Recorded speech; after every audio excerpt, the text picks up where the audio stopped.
voice thing turned. Okay, so we are up for the last session for today on new learning spaces. We have here a few institutions represented. So we have the American University of Paris, the American University of Armenia, Foreman College, and AUCA. And we are all going to share our experience of redesigning some of our learning spaces or completely our campuses.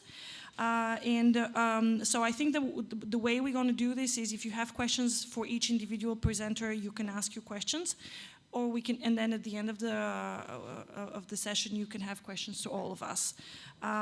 So the purpose of this panel is that not only we share what we did, what problems we might have run, what are the principles, design principles that guided us, but also how our users are using those spaces, what is their feedback, and so on. So we will start with David Horn, who is the director of the campus planning, right, at the American University of Paris.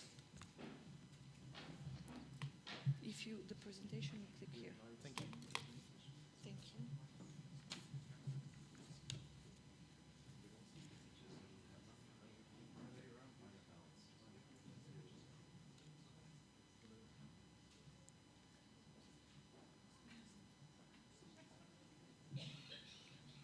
Okay. Hello, everybody. So I'm going to go rather quickly because we have a lot of people up here on stage, and I have about 45 slides. So I'm going to speak really fast. I'm going to talk to you a bit about the process that we've gone through to renew our campus over the past 4 years. Most of the time is going to be spent actually pressing this button. There we go. So I wanted to quickly first talk about our campus, which is an urban campus, and talk to you about the opportunities and challenges that presents. This is effective. So the American University of Paris was founded in '62, so it's 56 years old. It's been located in the same area of Paris since then, in the 7th arrondissement, and it started in very modest quarters in the basement of the American Church of Paris. Of course, I put a lot of animations in here, so now I have to torture myself every time.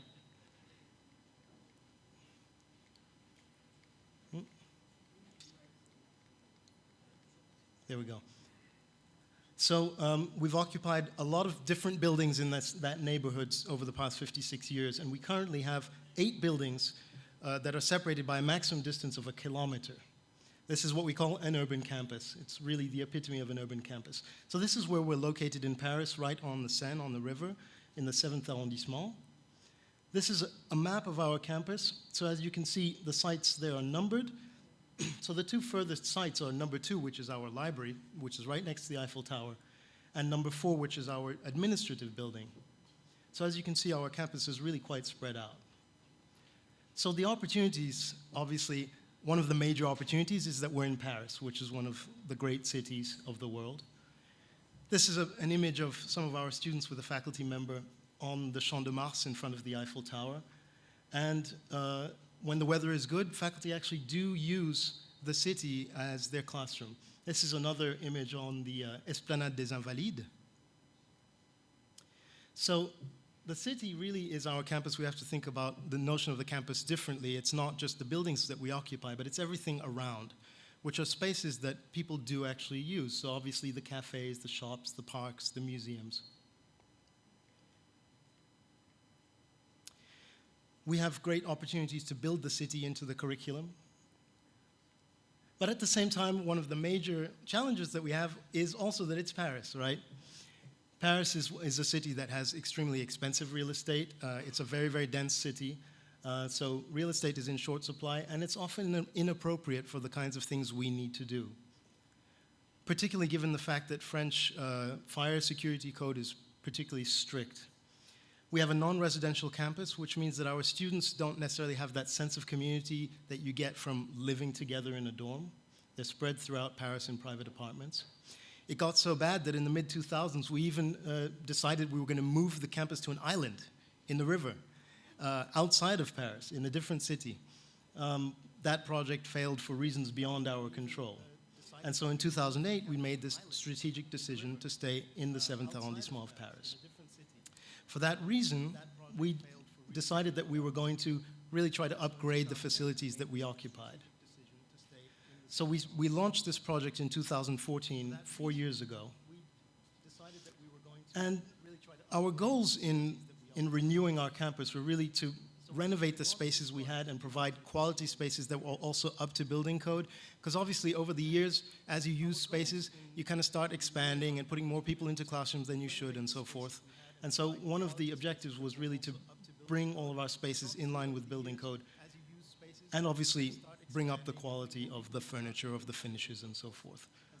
We also wanted to rationalize our campus because again, when you've been in space for a long time and you've kind of developed it over many years, you don't necessarily use the space as rationally as you might.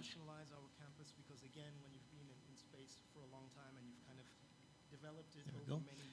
We also wanted to put more of a student-centered focus on our campus because we felt that, in fact, we had an architectural firm come in and do a study of the way that space was allocated, and it turned out that the students were really the worst served, in a sense, on our campus. So we really wanted to modify those ratios. And to the extent possible, we wanted to expand. So some of the principles that have driven our campus renewal are the notion that learning happens in a variety of spaces, whether they be formal and informal, on and off campus, and also in interaction between faculty and students, faculty and faculty, staff and students, and so forth, and peers. It's a challenge. We also felt that spaces should be flexible and multi-purpose, especially since we don't have all that much of it, and that we should really try to bring together functions that are similar so that students have convenient places that they can come to and get a whole range of services, regardless of the organizational chart. And since we have a non-residential campus, we really needed to make our students feel at home. Another principle was that we really wanted to bring the library into the heart of the campus so that it was not so isolated. So we renovated one building to create what we're calling the Student Life Center. We also we expanded another site that we converted from offices, administrative offices, to classrooms, faculty offices, and a student mail center. We rented a large administrative building, so we grouped all the administration that was kind of spread across the campus. We renovated a building that we actually had constructed in the late 80s, bringing together most of the faculty offices and then classrooms and lounges and so forth. And we recently purchased a new building that we found completely by chance that happened to be located right behind a building that we occupy. And so this, again, these things kind of happen sometimes by chance, but this is what has allowed us to really round out the renewal of our campus. And we moved just about everybody at least once during these 4 years. So this has been a real upheaval, but positive for our campus. So in terms of designing new classrooms, we've renewed or created 26 classrooms. So we started out not having a lot of experience in this, and our approach has kind of evolved over the years. Since every space is different, these are not, we don't have the luxury of building an amazing new facility like this, so we always have to kind of adapt. So for instance, when you have low ceilings and faculty want to use projectors, you just can't do it, so you put in TV screens. In terms of process, on the Renewal building, which was one of our classroom buildings, we actually surveyed faculty in advance to ask them about their preferences for classroom setup.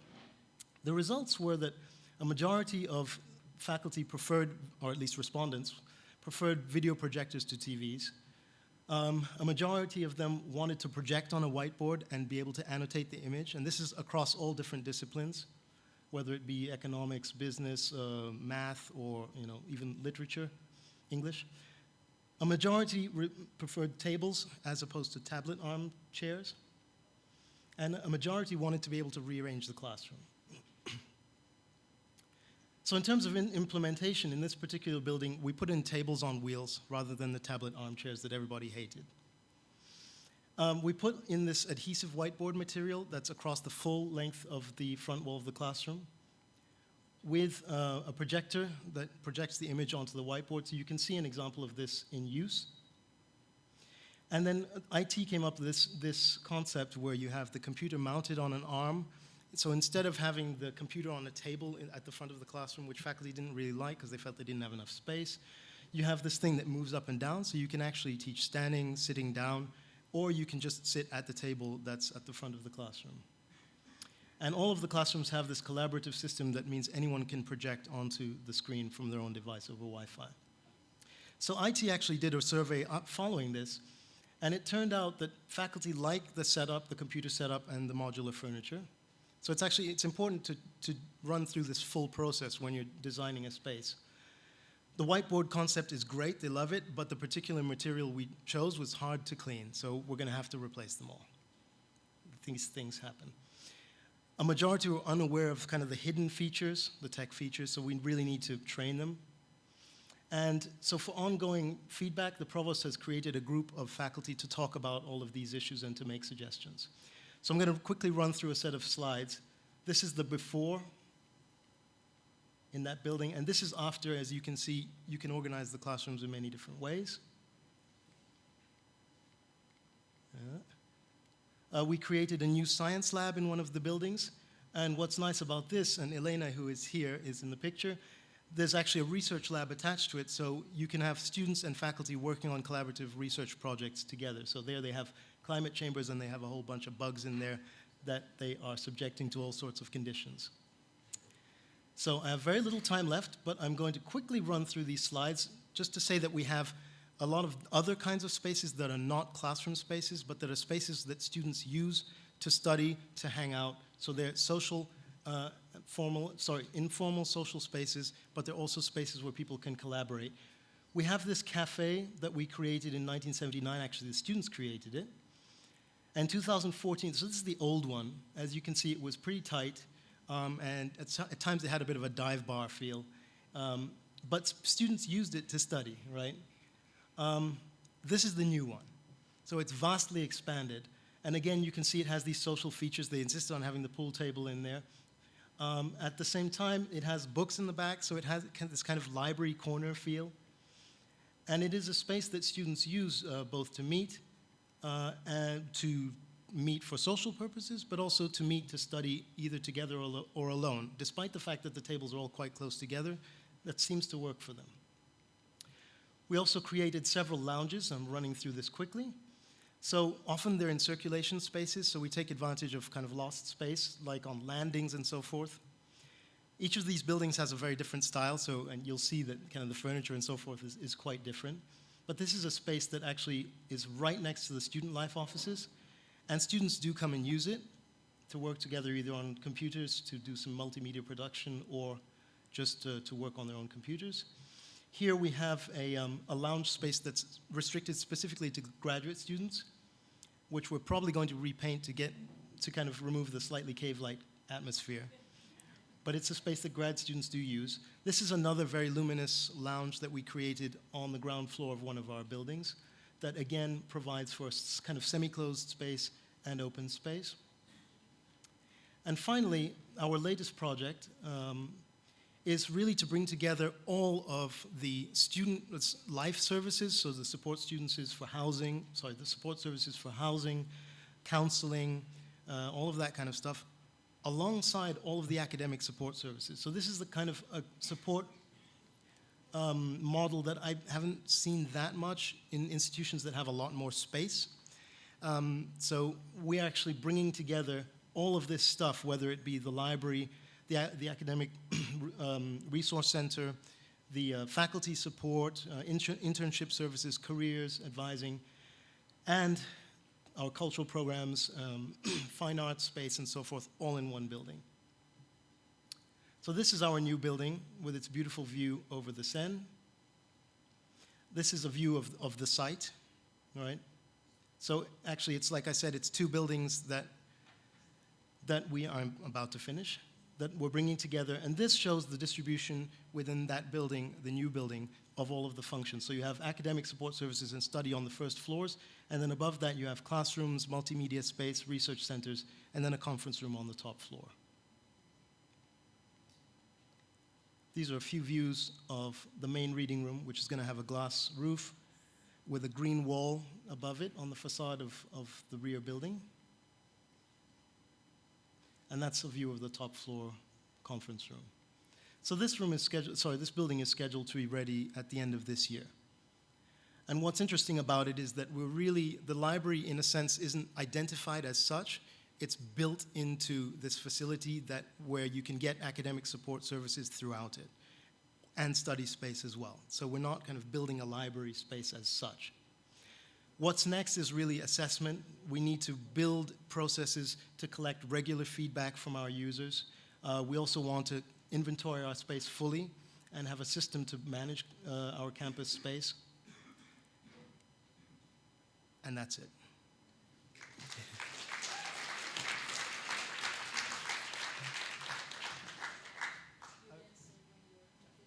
So we're completing it in 2018 at the end of this year. Do you have questions for David? Okay.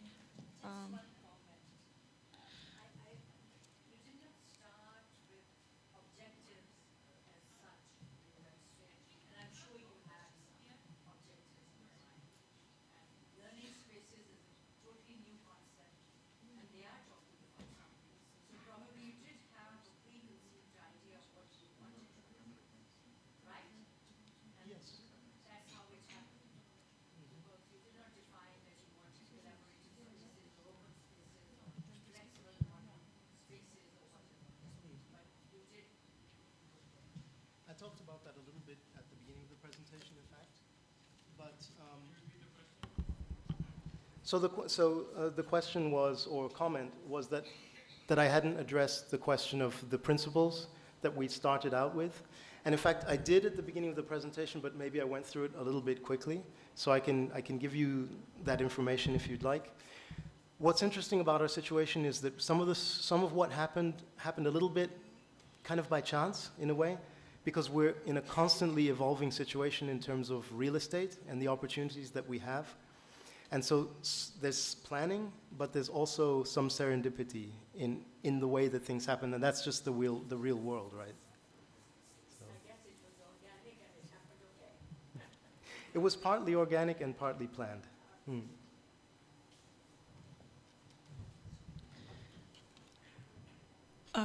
There is a question in the back. Yes.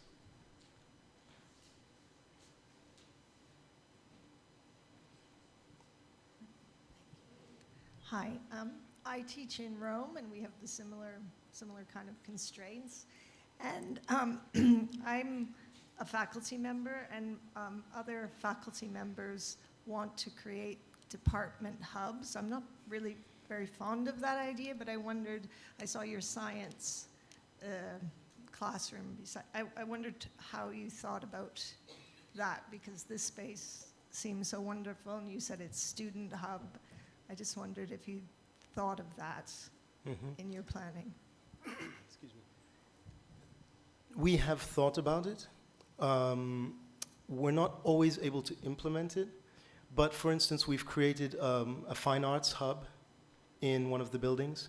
We also have a science hub in one of the buildings, in the sense that there are specialized classrooms that those departments use, and the faculty offices are in the same space, essentially. Since a lot of our faculty offices are in just one or two areas of the campus, to a certain extent, those hubs create themselves in terms of interaction between faculty and students. To the extent possible, the registrar tries to schedule classes where the faculty have their offices, but obviously that's not always possible. So for instance, so that's one of the issues that we have. Another issue that we have, of course, is that we have our multimedia hub, for instance, in one building, and we have our communications and journalism and so forth faculty in another. That's partly because it's difficult to do otherwise, frankly.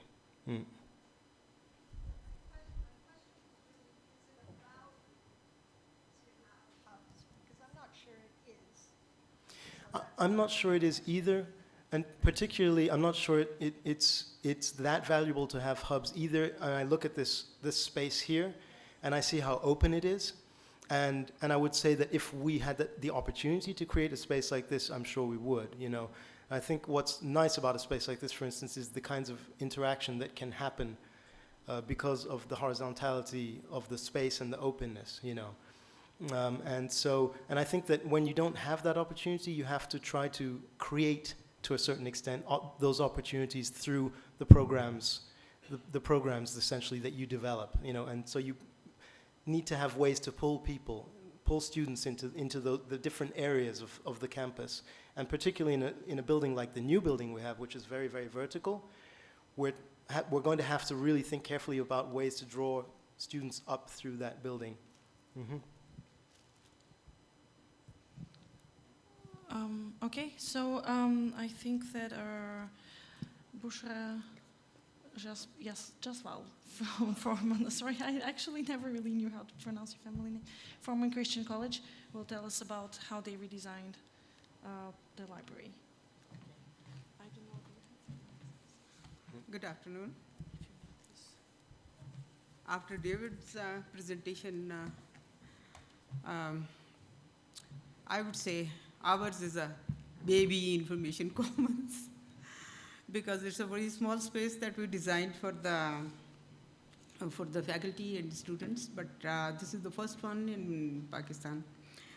Okay.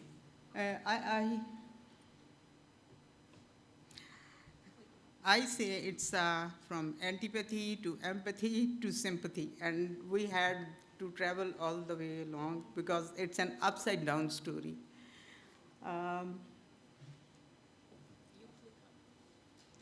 Okay, the institution.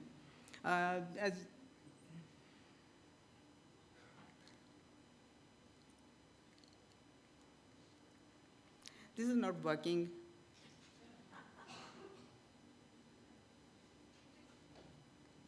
Okay, this is an institution and Forman Christian College. It's a very old, 150 years old college. It was a mission college established in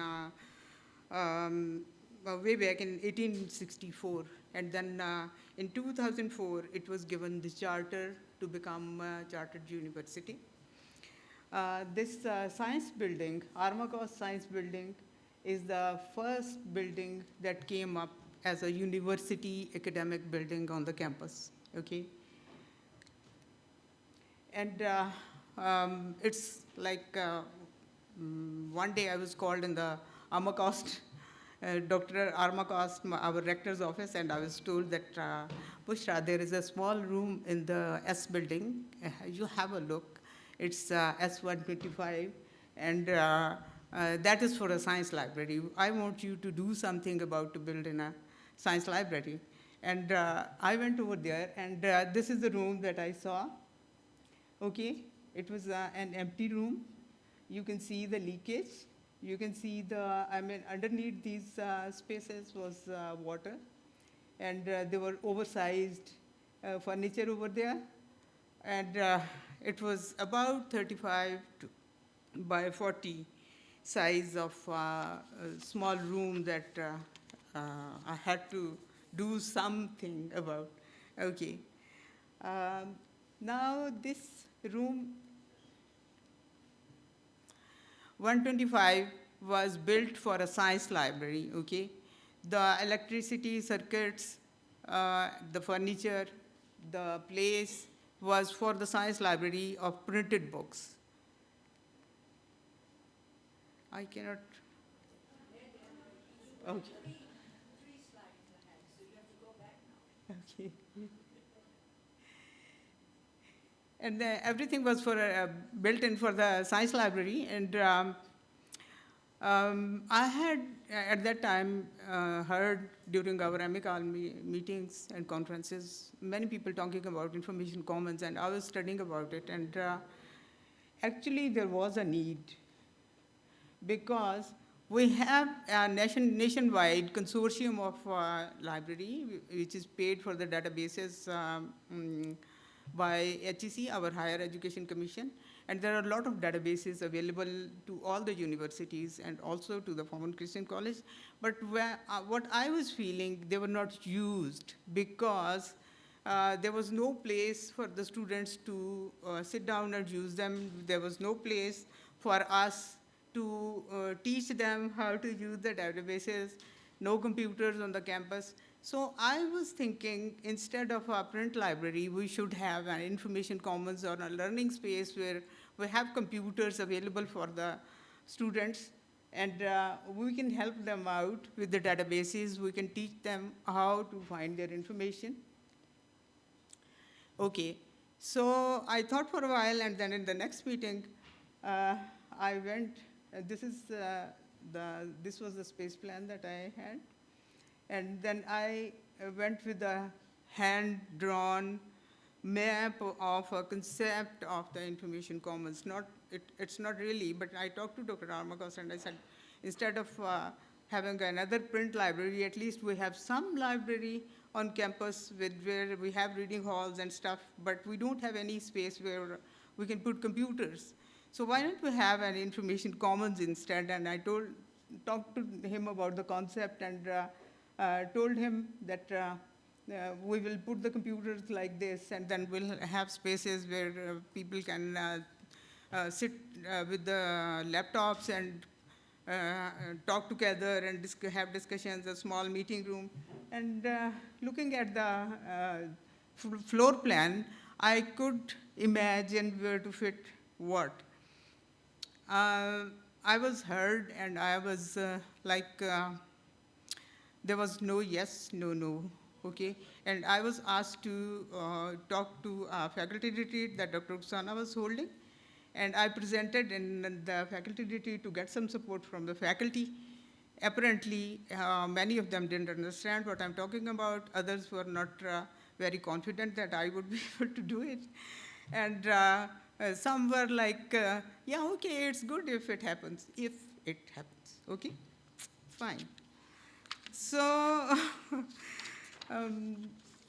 I talked to Dr. Armakos, and and he ultimately said, okay, you put up a proposal. And I prepared a detailed proposal and put it up. And it was there for a long, long time without any response. Maybe there was not enough confidence, and there was not enough understanding in the environment about the idea of having or building information commons. Okay, then these two dynamic ladies gave the idea a kickstart. One, Dr. Marcia Grant, she joined as vice rector of the former Christian College. And I talked to her about my proposal, and she said, she looked at the proposal and she said, yes, it's workable, but have you ever seen an information commons? And I said, no. And she said, while I raise money for it and get support for it, why don't you go to Sharjah, American University of Sharjah, and they have a great information commons, and have a look on it. Maybe you have some ideas. And over there, I found my friend, Daphne Flanagan, and she had a tough 1 week program for me to go through of learning and watching and talking to people and seeing what is happening and participating in some of the happenings. So I came back with this is what I reported back, that I have learned in Sharjah visit, all these things.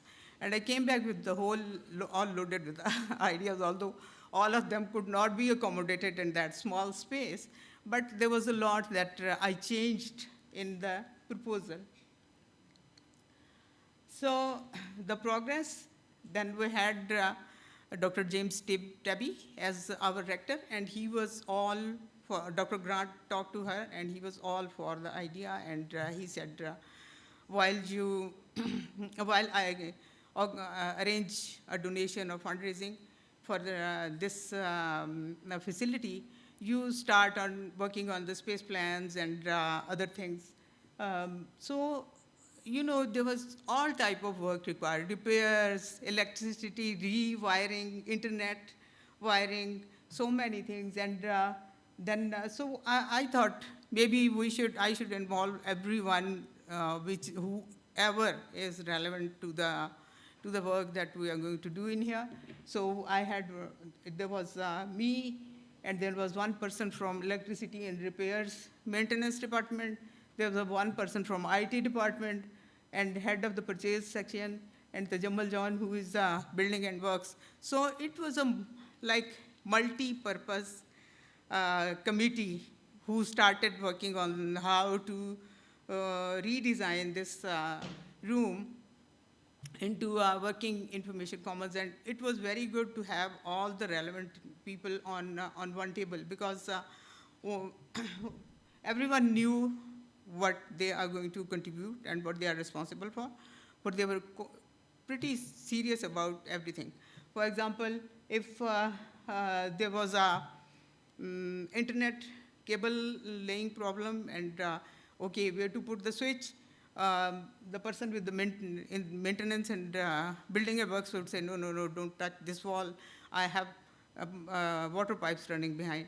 And it's like that. I mean, we had all the advice and all the help right on the table, because everyone was thinking on the plan and everything. Now, next was the problem of furnishing. First challenge was nobody understood, no furnishers understood to build the furniture for the information commons, what we do, and then trying, by that time we had gone through some trouble about finding somebody to furnish this area, first thing. So we decided to go for the interior decorators, interior designers, and we asked them to put up their designs, and so this was the layout. Okay, this was the layout that we approved in the end, and this was the 3D, because the room was all finished. We couldn't break the floor, so we decided to bring down the internet and electricity from the false ceiling. And here, like when she presented, and our IT person asked, how wide is the pillar? And she said 6 inches. He said, no, no, no, no, no, no. We at least need 9 inches distance between the electricity and the internet cables. So internet cables and electricity coming down, and these are the little clusters we had. So in the next challenge was the funding, but that was also solved, because on August 14th, Dr. Tabby told me that he has got the funding approved. He told me, Bushra, we floated 4 projects to the donors, and they picked up 2, and yours is one of them. And there was $88,000. We placed the orders. We started working, and then ultimately, the journey that we had started in 2010, reluctantly, among doubts, little hopes, little support, little knowledge, little experience, successfully completed in 2012. This is now one of the busiest areas on campus, and you can see how students are using it. Many people from other universities come to visit us. You can see the vice chancellors of universities, the head librarians, the government officials, they come over to see. And this little information commons, I must say, I will skip the user satisfaction type because the time is over. It was like now many other universities are following our examples. They are more resourceful, they are building bigger spaces, but we are now seeing computers for the students in the library. This little information commons of ours was like a drop of color in a barrel of water. It has changed the color of the environment in the libraries. Thank you.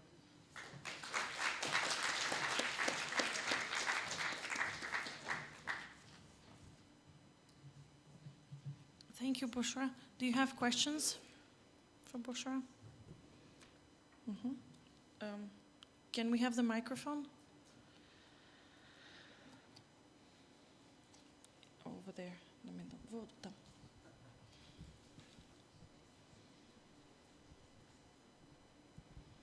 So thank you for sharing your struggle. My question is both for Bushra and David, whoever wants to respond. In Pakistan, when we were doing our university library, the normal culture in Pakistan is that libraries and computer labs are seen as sacred spaces in schools and colleges, in high schools. And once a week, a student is allowed to go to the library and computer labs. When they come to our university, it's a very huge open space. So the concept of library from a sacred space to an open space is already a concept which is a wow thing for them. One of the things which we are observing is one of the principles which we kept while we designing the library was flexibility. So flexibility in design furniture, in the way that it could be rearranged. One of the challenges we are now facing is that students use library spaces as they want to use, not that with the thought which we designed it. So how do we accommodate these ideas, right? For example, if there is an area which is a silent reading area, and everyone knows this is for silent reading and contemplation, but we see students working in groups there, knowing that there is another group's discussion space available outside that area. So how do we actually understand this from a design perspective, and how do we make sure that each space which has been zoned now should be used in the way which we thought? Do you want to say something? Henry, you might have a comment on that. Yeah. Go ahead. I don't know, but information literacy programs that you have, and if you teach your students how to use the areas right in the start, that like when we have new students, we teach them what they can do here.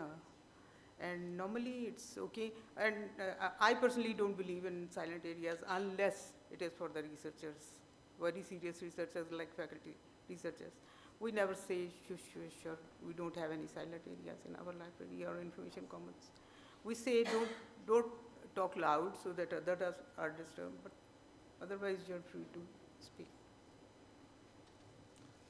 I was going to say, you have to create both kinds of spaces. I mean, that's the challenge. If you don't have a quiet space and you don't have a noisy space, you don't have either. Yeah.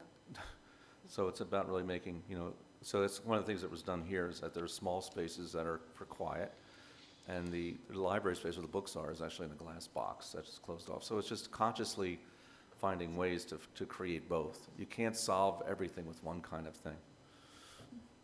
I think that, students have varying needs. There are a lot of times people think that, well, students just like to work together and so forth, and they need more noisy areas and so forth. But the fact is that there are some students who really want to concentrate in a quiet area. And when you have one big open space where students are simply, students come and work together, there are students who are not happy about it. And so you do need to provide space that is kind of earmarked as quiet space, and you can put signage there to make it very clear that that's what it is. And similarly, within the building, it can be clear that there are many other spaces that are simply open enough for use at however students want to use those spaces. So it's important to really provide for both. You can do that through spatial markers, but to a certain extent, there also has to be sometimes a certain amount of peer policing.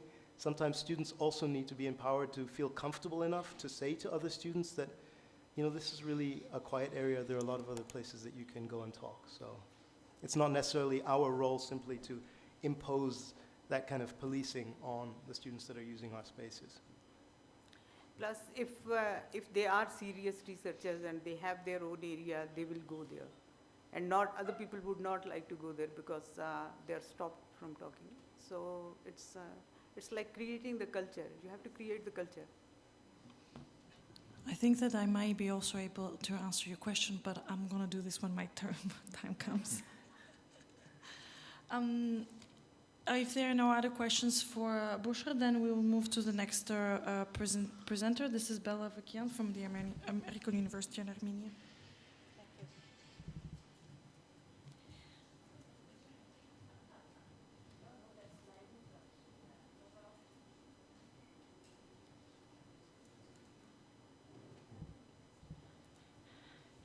Good afternoon. I'm Bella Avakyan from American University of Armenia. I don't teach at American University of Armenia, but I support learning and study at the university. The building that we have currently was inherited from the Communist Party, and since the time the university has undertook significant renovations in the building to transform to the Western style university and upgrading the facilities. In 1991, when I first time entered the library, it was designed it was quite a reliable source for information, but it was kind of static. And the purpose of the library was just to support the 101 master's degree students, and it was holding about 100,000 volume collection. And also we were open to the public at large. But in 2012, with the new bachelor degree program, was developed a plan to study the learning spaces which align to the university's strategic goal. And we did an assessment of the library, the needs of the library spaces. So we had a survey, student exit survey. We used the results of those surveys. We did interviews with the faculty, lots of observations, and using the building statistics, how it was used. So this is the library today. It holds 2,000 students, and besides the stocks, we have established new 7 group study rooms. The group study rooms have the capacity of 6 and 8 students. It has a table, chairs, a whiteboard, and also mounted LCD projector on the wall.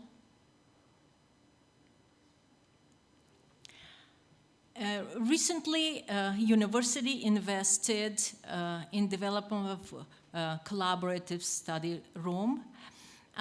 Many of you maybe remember in Greece, we met the company called Steelcase, and the university was able to purchase the furniture and the technology and all this component, which is flexible and very used in the libraries, for the offices and the libraries, for the universities. So this is, we purchased about 3 clusters, the furniture with a large monitor, and also we created a space for the students who don't want to work in a group, but individually. So students in a group can use these facilities, as well as the faculty can bring the group of the students on the project and study in this space using the computers. Actually, the advantage of this facility is that 4 computers can be connected to the network immediately and projected on one big monitor.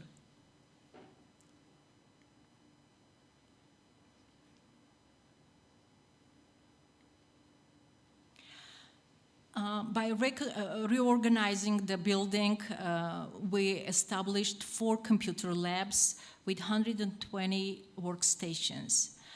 So the library also provides 120 tablets and laptops to the students and faculty if they need them to take out from the library and use during the classes or at the working together. This is another computer lab where students can work together or individually. The classrooms.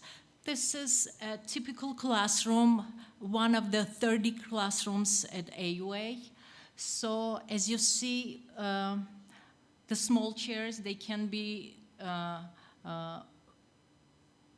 change the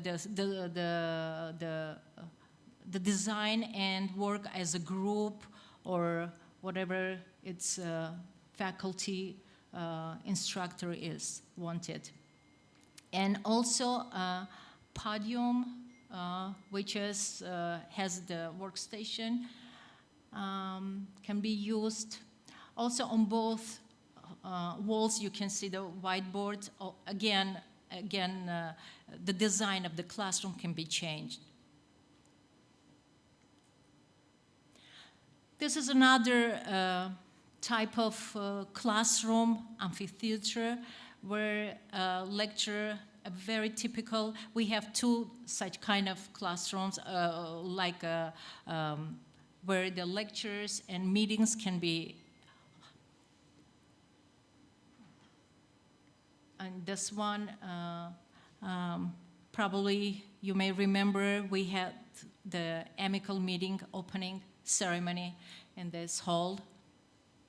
Also equipped and has the capacity of 200 students, people. So learning spaces is not just only the classroom, but the research centers also we consider as a learning space. So recently we have opened an entrepreneurship and product innovation center for the students, alumni, and faculty, where decent ideas business ideas can be collaborated here. They have the library, they have the 3D printing lab, where students doing some printing over here. And this is really a startup when the students come with a project and the center can support the idea, providing space for studying.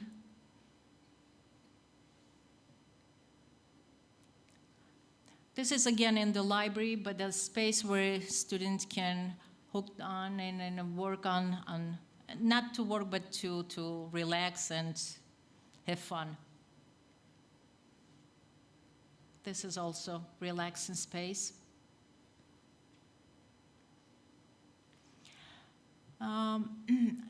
This is rendering of new spaces. The new spaces indoor and outdoor of the university will be launched in this June. So we will have a new student union.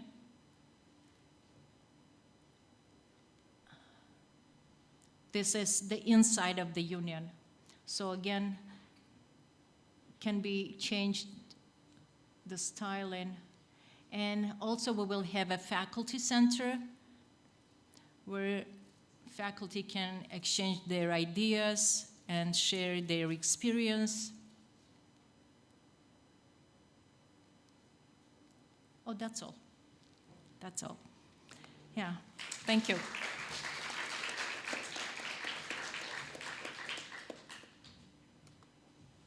Questions? Thank you very much, Bella. Do you have questions for Bella? Okay, well, I guess maybe questions were, okay, Evie.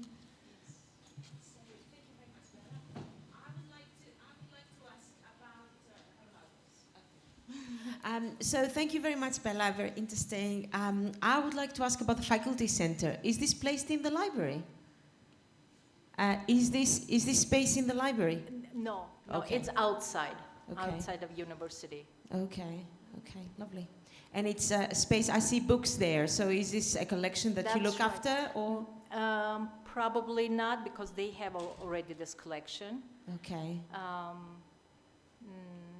It's not yet said about this, we haven't discussed this, who is Yeah. going to hold and Okay. manage the collection and support it. okay. Great ideas, thank Good you very idea. much. Thank you. you. Thank you. Thank you. Okay, so I guess we will move on. We'll hear from AUC architect Henry Marberg about the principles that guided him in designing this campus that I hope you all enjoy.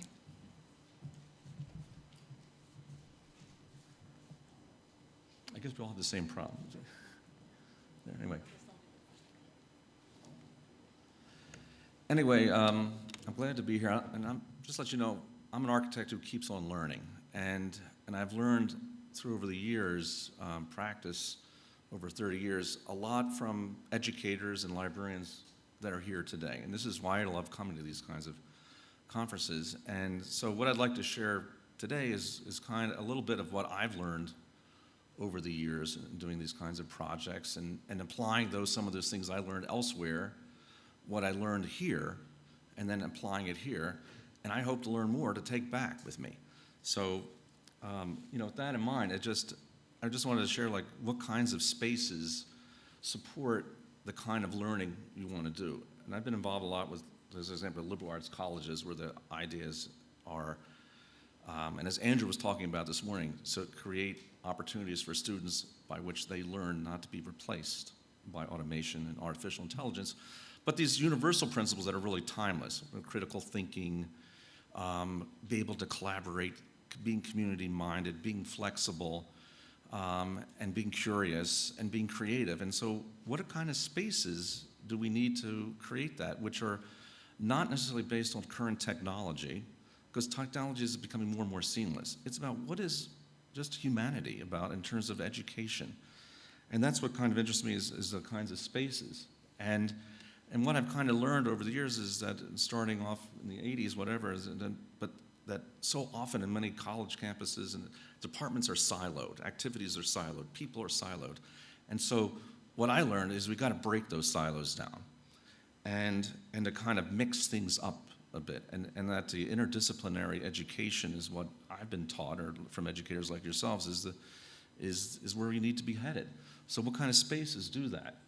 And I also learned that there's a new math is whatever you got to make more out of. And so with limited resources, limited time, you got to make every space work extra hard for its supper. And that the idea, and this is other notion about this is programming, and this idea that you have to create a program, like a function that needs to be defined in a space, and then you add those functions up and the areas that you need for them to create a building is wrong. It's what we should try to do is not program as much, and to kind of think of spaces that can be used in different ways that we can't predict, because what we can predict right now is however you think it's planned, it won't be some point. And the kinds of spaces that are kind of interesting, just the qualitative ones that kind of talk about that are spontaneous, that allow learning to happen not just in the classroom, but happen anywhere, anytime, to be spontaneous and surreptitious, so it can just happen by chance, and surprising, like creating, moments of surprise. And the other thing to recognize, and this is, I've always heard this, like the challenge a lot of times is with faculty, because where change is scary. And the kind of adapting that, and so kind of philosophy of working with faculty, and we were talking about this in other sessions and experiences I had, is to engage them in the process early. And also to try things out before you actually build it, mock it up before you build it out. And then to kind of, and also have meetings not in conference rooms, but in a restaurant. You'll get a lot more done. And so some of that is kind of learning from AUCA. This is a picture from the 30s, but the AUCA campus used to be in this building. It was a Stalin-era building downtown here. And when I first came to visit here in 2009, it looked like that. I mean, but it was a feeling that wasn't welcoming. But it looked important, but it didn't feel welcoming. And so the idea was how to kind of create a new campus, that did feel welcoming. And this is kind of where we're out today, listening to Menashe singers and whatnot. But to create a place where people are gathering and it feels welcoming and open. And I learned that actually, so that gray building I saw before, when I walked in 2009, this is what it looked like. There was a hubbub of activity within this campus that I had not seen in other American universities, American colleges. And yes, this is a little bit compressed here, but to make a point. But what it was is that the hallways and the spaces between classrooms and between offices was really like an open market, like a flea market of activities. And there happened to be a culture day and student exchanges. And there was like a mix of outfits and foods and things. And it was really very festive and very energetic. And it realized to me that the energy came from the fact that there were a lot of people. And this is William White, the urban anthropologist, very simple statement, but it's really about people attracted people. Who likes to go into an empty restaurant or an empty bar? It's like you want to go where people are. So all we're trying to do in space, and this is a simple thing, is make a space where people want to come to, then people will come to it. And then more people will. And this is the kind of thing that's happened in cities. I live in New York, and that's 1908, and the kind of vision of New York City as this kind of energetic place was very much based on its density, that there was a lot of activities in a very small amount of footprint. Actually, that's a view from our office on 31st and Broadway on the right side. And this kind of vision of New York has kind of sustained it. And the sustenance of education is very much about continuing places that generate energy. And the way I learned at AUCA coming here for the first time was that this was a place of energy because it was so compact. And so when we created the thing was like to create an energy center. So the center of the building is a place where people gather for various activities, and it's not programmed. The original program was, the university president said, in the older facility, there was no place for the community to come together. There was no assembly hall. We need an assembly hall for like 500 people. Well, the problem is you create an assembly hall for 500 people, it sits empty most of the time. So in this concept, it was the assembly hall is the center, and it can be used for anything possibly. So they use this for graduation, they use it for lectures and series, they use it for reception we're gonna do later. So it's a multi-purpose kind of space, but it's also kind of compact. And this is only 500 square meters, and we can get 500 people in it comfortably, especially taking advantage of the balconies around it. So again, here's where 1 + 1 = 3, so that the balconies are study lounges during the day, and then they're balcony seating for events and other times. And so it's a kind of casual and informal type of space, but a kind of a 3D browser of the activities in university. So the visibility was very important. And so you can have this density, but if you can't see anything, then you're lost. So the idea of visibility and the glass and the transparency and the open spaces allow for that high level of visibility. And then the kind of creating the flexibility of spaces. So here's one of these study lounges. You can call it a study lounge, you can call it whatever you want. It's just a place where students are coming together to exchange ideas. And whether they're doing it privately or socially, it's adjacent to classrooms, so you come in a classroom, you're spilling into this kind of a space. And so, students, and particularly here, this is quite culturally resonant, students are modern nomads anyway. And with their technology and a cup of coffee in their hand, wherever they are is their space, it's their place, and they own it. And knowing this idea of mobility and ownership and creating spaces where wherever you are, it's mine. And so this is the idea of flexibility engenders in people ability. If I can move furniture around, then it feels like it's mine. And if it feels like it's mine, I'm comfortable. And if I'm comfortable, I may be willing to exchange an idea with somebody or work more studiously. And so here is just a sort of a medley in the collection spaces. So here we are now for this kind of conference, but it's also a rehearsal dance studio as well. And so that's why this is a flat floor, and then all this lightweight furniture moves around and out of the way. And it's got glass on the back side because, hey, anybody walking by can see what's going on. And that walking by and seeing something and willing to participate is the invitation we're trying to create with transparency. And that the classrooms then, kind of model in the same way as a kind of flexible setup. So this is not a new idea. Everyone's doing this.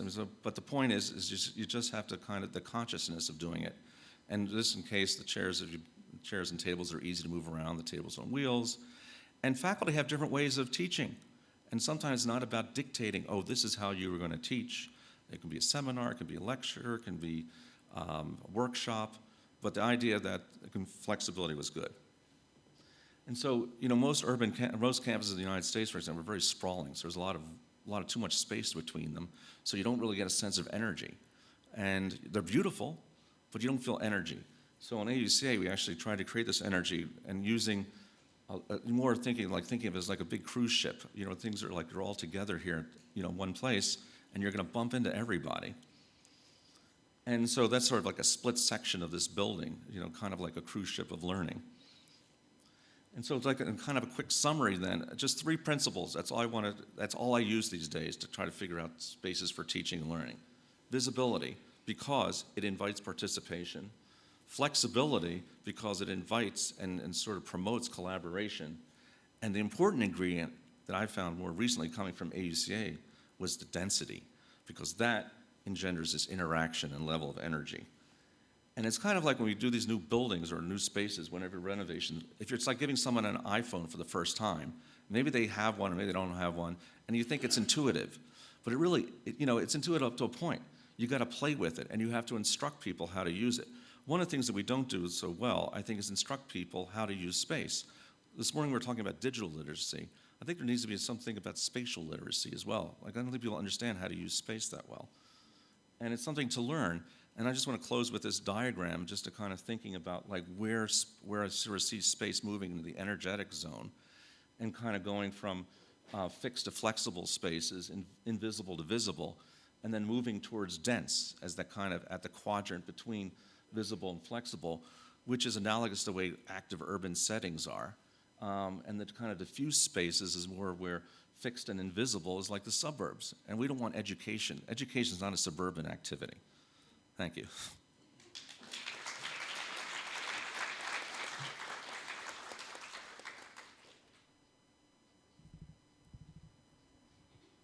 Hi, thank you for the presentation. I have this question. So, as a graduate of AUCA, I studied in that old building, and I felt very nostalgic when I saw that picture. Well, there wasn't marks at any point, but anyways, if there was like one thing maybe that you have changed after you built this building, what would it be? Oh, one thing, would I change now? Yes. More, smaller, individual, quiet study spaces for flexible. We created those as many as we could, but it would be nice to have more. And I think also a longer serving line where the food is and the cafeteria. But those are just a few things. But here's the thing: I'm interested in hearing what's not deficient or not. It was working well, not working well. And I know Angie's going to be talking more, about that. And the point being is that anything that we've planned in the past is not necessarily relevant going in the future. And it's about the adaptability of space that's interesting. So the thing, you asked me what I want to change, anything and everything.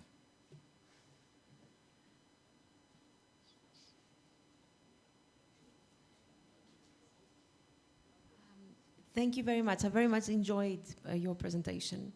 And the building, beautiful. And I loved the materials that you selected. I would like to ask about art in this building. Was it something how did it come about? I really enjoyed art on the walls in the building. Well, thank you for that question. One of the reasons it was art, we met people here, in the art community. And other thing, also my wife does work, we work together, and she does a lot of work in public art installation in libraries in the United States. And so we saw an amazing opportunity that we learned from artists here. So during the Soviet era, artists were supported. They got commissions. Yeah. With the collapse, done. And that a lot of older artists, younger artists, they had no place to show their work. So what the art that you see here now is just a fraction. So on the day the university opened, we had a giant, before the opening ceremony, there was an exhibition. Oh, wow. And so there are artists from all over Central Asia that are still here. You know, some of it, about half of it is here. So even the rope is on that stair, the red rope, is an artist's installation. Wow. And the idea is that art is not in a gallery, it's where people are. And so the idea for art classes or art history is that the classroom is outside, is outside the classroom. It's beautiful. I would love to have more art, and you know, and some of it. And I like the idea of art in libraries, and I try to do the same in my library. Because I think that we don't only educate young people for a career, but also for life, and culture always brings in these values. So yeah, thank you very Well, much. thank you for the and question. I think there's another question. Okay. I just, I see that you did talk, great presentation, by the way, Well, thank because I must say, I was listening to you, I was saying that could well have been an academic doing it, so you did a great job. Just to say that I noticed that the building would not work in my setting back home because of the population that we have. We have over 3,000 students at any given time. I mean, and I was thinking if you put them up in a building like this, what would happen? So I do not know how much forecasting have you done for the future and how your student population is expected to grow. You must have done that forecasting as well.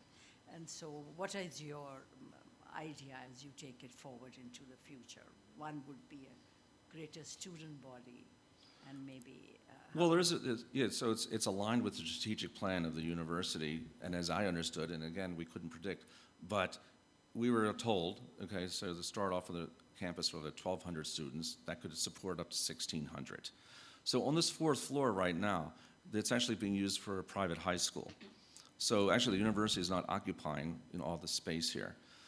There's also a kind of way about how do you maximize space. It's sometimes about the way you maximize the use of classroom, the scheduling of spaces. So there's built-in flexibility. So there's growing room. The shoe is a little bit too big for the foot right now in this university. But there are also other plans about expansion. So we did a master plan for the rest of the site.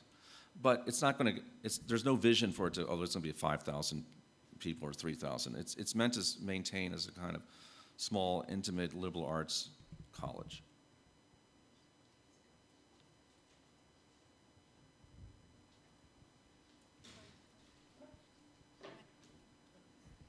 Thank you for your presentation. I really like the way the building has been done to actually help students connect with the nature as well. So there's lots of natural light coming in, and there's a lot of scenes which students see and reflect on. My question is regarding my own challenge of serendipity. So when we were designing our space, serendipity was in our mind as well, spontaneity.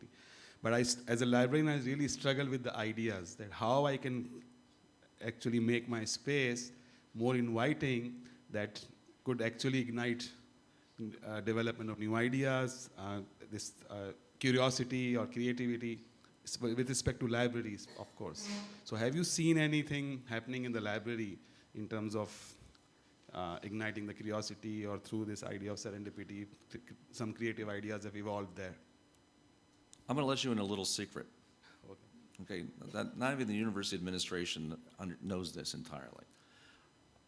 I mean, at least I began a lot of work in education was doing in libraries. I thought of this entire campus building as a library. You're sitting in the library. There is no library. You are in it. So the idea that there's a space where there's some books that are behind a glass wall that you can see, and there's studied carols. And then we have a sign that says library outside that room, but it doesn't matter. That's just a sign. So I think the library is a state of mind. It's not a space. You're one of ours. I am one of yours. But because like I say, we've been doing it for like a number of years, and you'll hear later the keynote speaker tomorrow from a university, from Bryn Mawr College, where I had first sort of cut my teeth in learning about the future of libraries.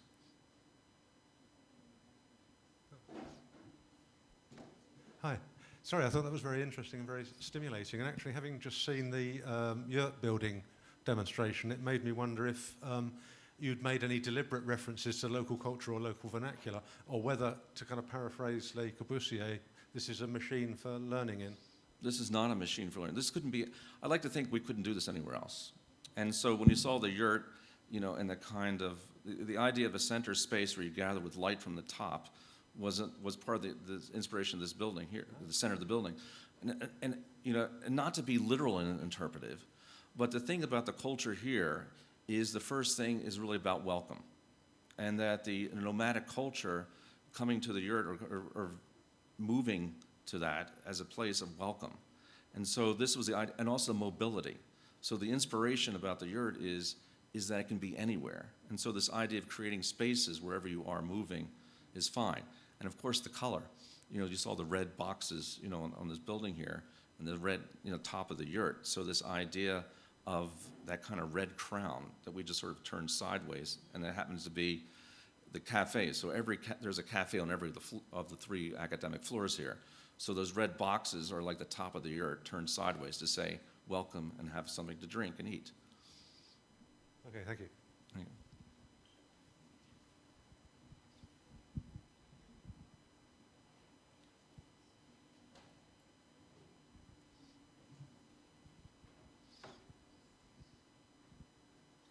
Like, I just was wondering, why didn't you use, you didn't use any carpeting? Well, I will say this, the answer is we chose carpeting in all of the offices and small and meeting rooms. But the other reason is it's student coffee proof. But more than just that, this building is heated and cooled by a geothermal system. So outside in the fields there and around in the front, there are buried 150 wells that create the energy for heating and cooling. And so you'll notice there aren't any radiators around. So this whole floor radiates in the wintertime. So the idea is actually using this hard surface as an energy efficient, you know, mode of distribution. And that everything above here, so acoustically, there's these panels here, this sort of petrified vermicelli looking stuff, is an acoustic material. I'm Cinderella from the Lebanese American University. In 2006, we inaugurated a new library on campus. And the biggest mistake we made, or whoever took that decision, is to install carpeting on the floors. Now we are suffering. We cannot clean the carpets.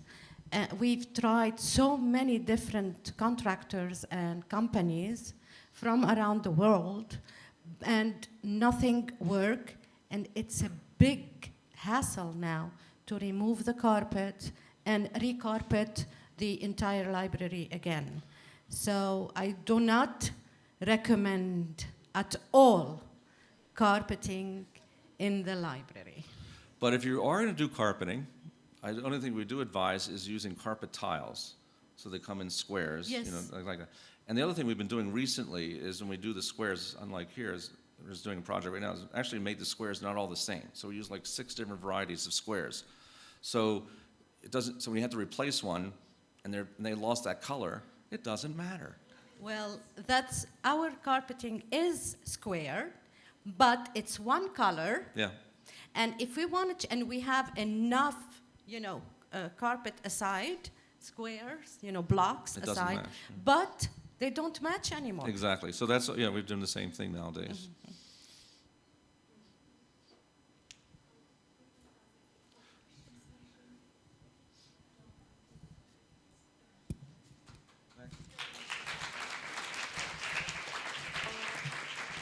Thank you very much. I think that we are again about to run out of time. So I think what we're gonna do now, we're gonna run a video that students of mine did for my course.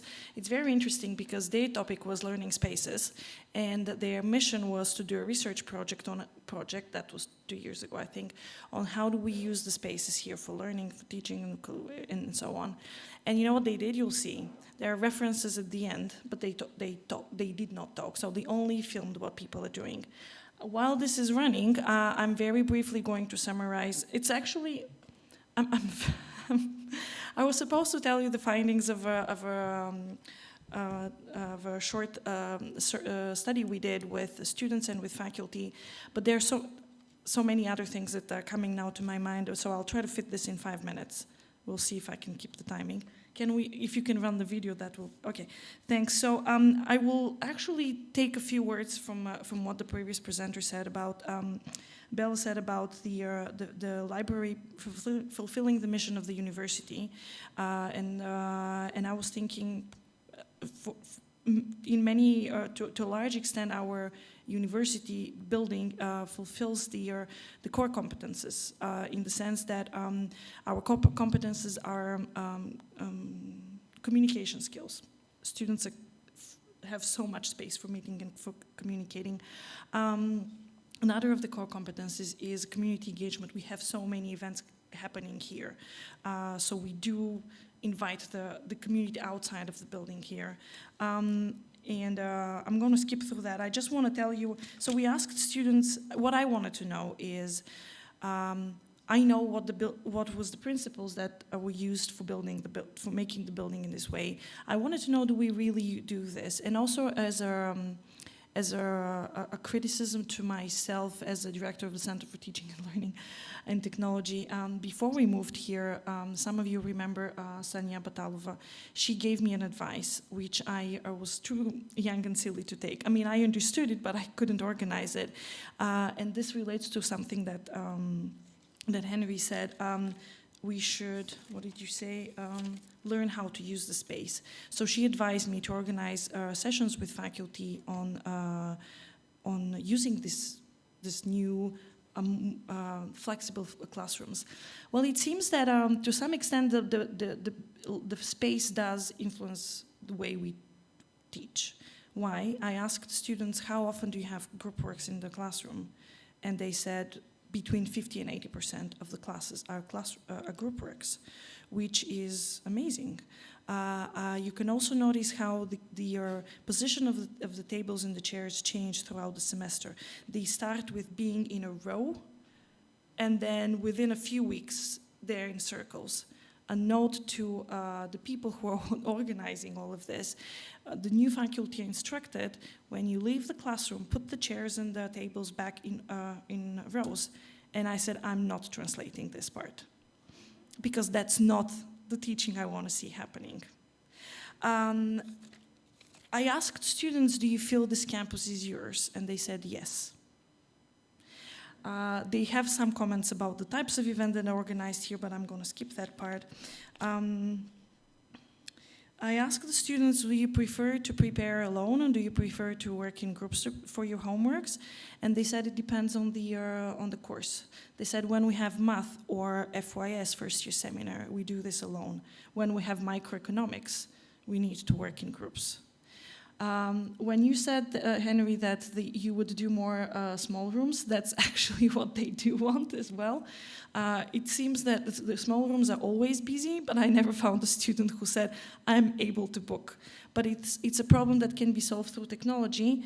And I had a student just 2 days ago who made a presentation, a software student who made a presentation how of an app he did for managing better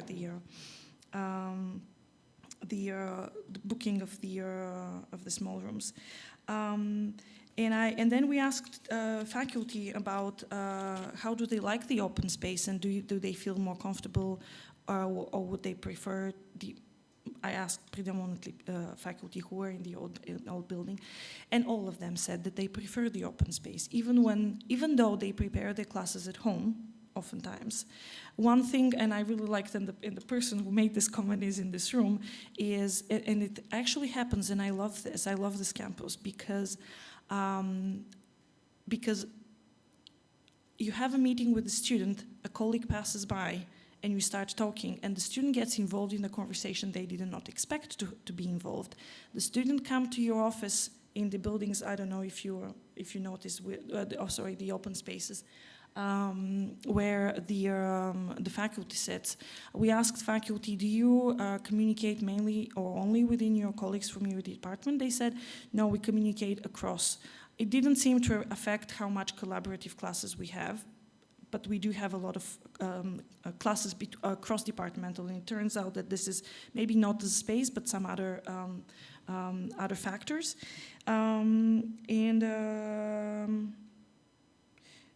And something else I wanted to mention that was also quite important, and I think I will finish with this because time is running, we need to teach the faculty, and we need the curriculum is very important. Students and faculty alike are thinking that we don't have enough of space. I think we don't manage the space very well. And this is because we have so much open space. I don't want, my computer, I use the computer lab. I don't want to use the computer lab. I want the, students to take their tablets and we sit somewhere in the open space. Why? Because I can see them all and they can see, they don't hide behind the screens of the computers in the computer lab. And when I have a lot of work to do with students, I take my laptop and I sit at the busiest spot. And I think that I'm not the only one who does this. Everything here is very busy. What I wanted to find out is to what extent the building fulfills its mission, and it seems to do it. Of course, there is more we can do, but this depends on the curriculum, the way we design it. I wish the university in which I want this one to go is with even more flexibility, but the space is flexible enough. It's us, the limitations of 75 minutes of classroom. This is restrictive. And this is something that doesn't depend only on us. We have ministerial standards to follow and so on. So I actually want to thank Henry for designing this wonderful place for us, because there is only one thing I miss from the old campus, and this is the faces of I think Lenin and Marx. I think that was a good reminder we call this place CH because CH is short of conference hall, and what's the other word for events? Sorry. No, not conference and concert hall. So that is it. Concert hall and conference hall. And I think that I know what my task is as a Center for Teaching, Learning and Technology to facilitate faculty to use the space in an even more efficient way. And I think that what we're going to do now is we're going to have a dinner downstairs, and then we, unfortunately, and this time we'll have to keep the timing, at 7 o'clock we are invited to be back here in this room for our students' performance. They are so artistic. They have some other appointment after performing for us, so we will need to be on time for that. But I think that nobody will mind if you take some snacks, some food with you upstairs. We'll clean up after that. So thank you very much. I'm afraid that we can't take any more questions, but we can carry the conversation because I don't know, something happened with the video, but we can probably run it on the big screen downstairs. Okay? Thank you very much.